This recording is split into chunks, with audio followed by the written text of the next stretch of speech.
ఎడారిలో సెలయేరు. అక్టోబర్ 7వ తేదీ కొరకు వ్రాయబడిన ఈ భాగాన్ని మీకు చదివి వినిపిస్తున్నది సహోదరుడు పాల్ సుందరం. మీలో యెహోవాకు భయపడి ఆయన సేవకుని మాట వినువాడెవడు? వెలుగులేకయే చీకటిలో నడుచువాడు యెహోవా నామమును ఆశ్రయించి తన దేవుని నమ్ముకొనవలెను. యెషయా గ్రంథము 50వ అధ్యాయము 10వ వచనం. అభ్యంతరాల అంధకారం, కంగారు, చీకటి మనసులో కమ్మినప్పుడు విశ్వాసి ఏమి చెయ్యాలి? దేవుని చిత్త ప్రకారం నడిచే విశ్వాసికే అంధకారపు ఘడియలు వస్తుంటాయి. ఏమి చెయ్యాలో, ఎటువైపుకు తిరగాలో తెలియని క్షణాలు వస్తుంటాయి. ఆకాశములో మబ్బులు కమ్ముకుంటాయి. అతని మార్గంపై పరలోకపు కాంతి ప్రసరించదు. అతనికి చీకటిలో తడుములాడుతున్న భావన కలుగుతుంది. నీ అనుభవం ఇలా ఉన్నదా? ఇలాంటి చీకటి వేళల్లో విశ్వాసి ఏమి చెయ్యాలి? వినండి. యెహోవా నామమును ఆశ్రయించి తన దేవుని నమ్ముకొనవలెను.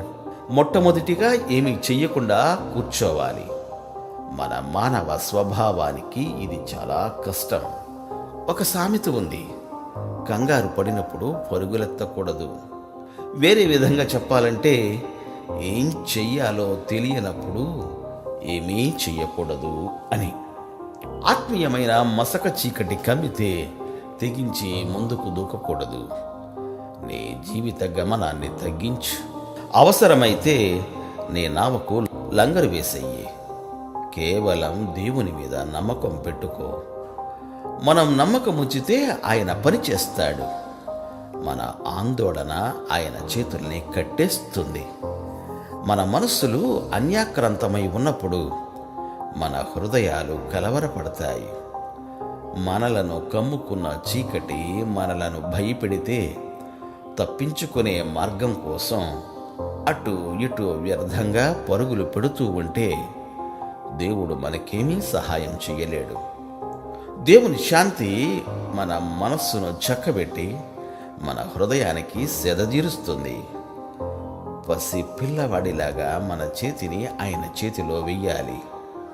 ఆయన మనలను తన ప్రేమ ప్రకాశంలోకి నడిపిస్తాడు. అడవుల్లోంచి బయటపడే మార్గం ఆయనకు తెలుసు. మనం ఆయన చేతిలోకి వెళ్దాం రండి. దగ్గర దారి గుండా ఆయన మనలను బయటకు తీసుకువెళ్తాడు. నడవడం మనకు చేతగానప్పుడే దేవుడు పైలట్గా మన చెంత ఉన్నాడు. నమ్మికలో నిలకడగా ఉండు. సహనపరుడి జయిస్తాడు. గాలిపాటకు కదిలి కొట్టుకుపోయేవాడు నశించిపోతాడు దిక్కు లేకుండా. క్రీస్తును ధరించినవాడు నింగి నేల పడిపోయినా నిలిచే ఉంటాడు.